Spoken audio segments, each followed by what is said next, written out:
आज हम वासुदेव भगवान की स्तुति करेंगे।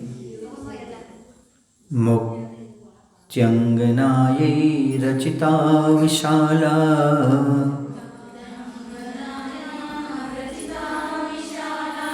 रत्नत्रयै शेखरता चेन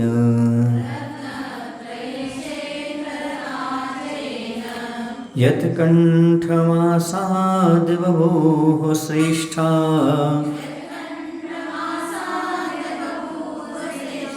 तं वासपूज्यं प्रणमामि वेगात्।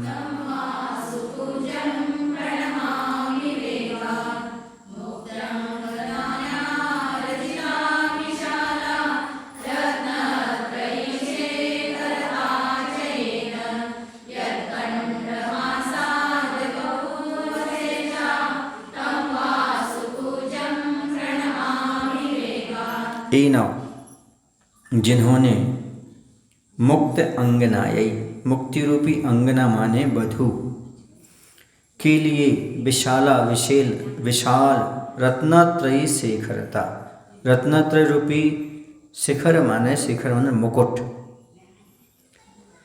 रचित किया यानी निर्मित किया। चे और यत कंठम, जिनके कंठ को आसाद प्राप्त कर श्रेष्ठा, वही मुक्ति रूपी वधु श्रेष्ठ उत्तम, श्रेष्ठा माने उत्तम, बहू हो गई। तम उन वासुदेव जिनेन्द्र को बेगा शीघ्रता से मैं नमस्कार करता हूँ। जिन्होंने रत्नत्र रूपी मुकुट निर्मित किया, किसके लिए? मुक्ति रूपी वधु के लिए। और जिनके कंठ को प्राप्त कर वह मुक्ति रूपी वधु उत्तम हो गई, उन वासुदेव जिनेन्द्र को शीघ्रता से मैं प्रणाम करता हूँ। समझ आ रहा ना?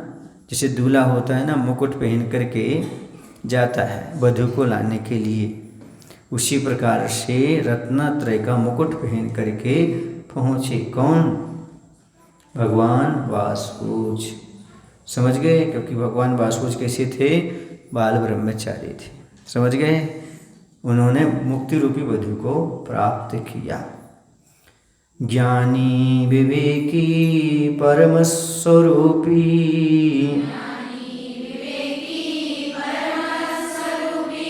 ध्यानी वृत्ति प्राणि हितोपदेशी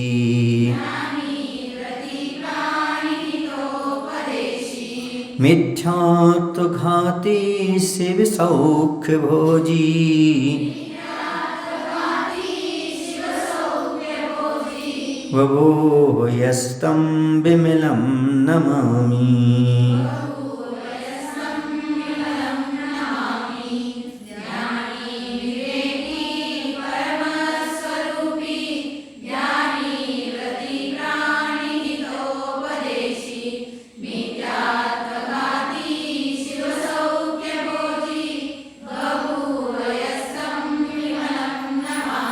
यह जो ज्ञानी ज्ञानवान, विवेकी विवेकवान, परम स्वरूपी उत्कृष्ट आत्मस्वरूप के धारी, ध्यानी वृत्ति व्रतधारी, प्राणी हितोपदेशी प्राणियों के हितोपदेशक, मिथ्यात्वघाती मिथ्यात्व को नष्ट करने वाले, और शिव सौख्य भोजी, शिव माने मोक्ष, सौख्य माने सुख के, भोजी माने भाजक, बहु हुए तम उन विमलम विमलनाथ को नमामि मैं नमस्कार करता हूँ।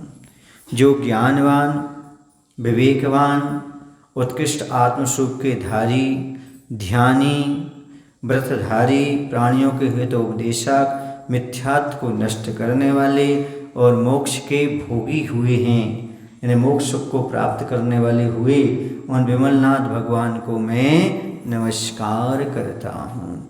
इतने सारे विशेषण के साथ नमस्कार किया। कैसे विमलनाथ भगवान?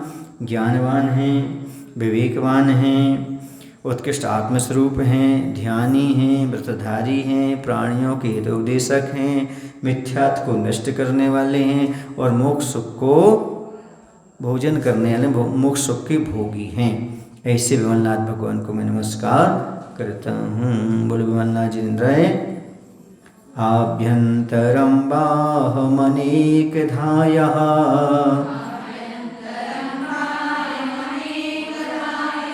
परिग्रहं सर्वपाचकारो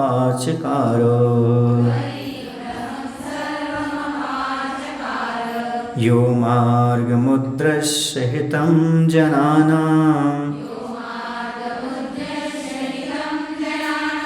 वन्दे जिनं तं प्रणमाम्यनन्तम्।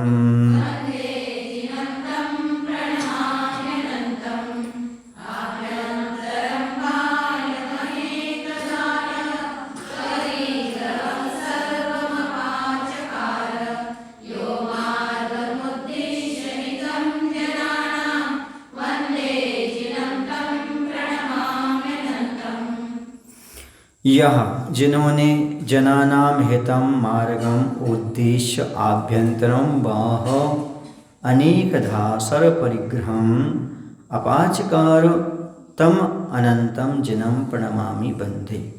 यह जिन्होंने जनानाम हितम सब जीवों के हित रूप मार्गम उद्देश्य मार्ग को उद्देश्य करके लक्ष्य बना करके आभ्यंतरण भीतरी और बाह माने बाहरी अनेक धा माने प्रकार अनेक प्रकार के सर्व परिग्रहम सभी परिग्रह को अपाचकार माने त्यागा तम उन अनंतम जिनम अनंतनाथ जिनेन्द्र को प्रणमामि वंदे मैं प्रणाम व वंदना करता हूँ। तो क्या होता है बाह्य और अभ्यंतर परिग्रह को त्याग करने से जीवों का हित कैसे होता है? क्योंकि परिग्रह रखने से जीवों की हिंसा होती है। आरोहण परिग्रह से क्या होता है? जीवों की हिंसा होती है। तो सब जीवों को हित रूप मार्ग को लक्ष्य में रख करके सब जीवों का हित हो और सब जीवों के हित का मार्ग मिले, इसलिए उन्हें बाह्य और अभ्यंतर बाह्य परिग्रह कितने प्रकार के हैं? 14 प्रकार के हैं। अंतरंग बाह्य परिग्रह 10 प्रकार के, अंतरंग परिग्रह 14 प्रकार, ऐसे 24 परिग्रह का त्याग किया ताकि किसी जीव को कष्ट न पहुँचे। समझ आ रहा ना? महाराज वस्त्र वगैरह क्यों नहीं रखते? क्योंकि उसको रखने सुखाने में जीवों की हिंसा होती है। समझ आ रहा? जितना परिग्रह होगा उतनी हिंसा होगी, इसलिए सभी प्रकार के परिग्रह का त्याग कर दिया। ऐसे कौन? सब जीवों के हित रूप मार्ग को लक्ष्य करके समस्त परिग्रह का त्याग कर दिया। ऐसे उन अनंतनाथ भगवान को हम नमस्कार करते, उनकी वंदना करते हैं। बोलिए अनंतनाथ भगवान की जय। आचार्य विद्यासागर जी महाराज की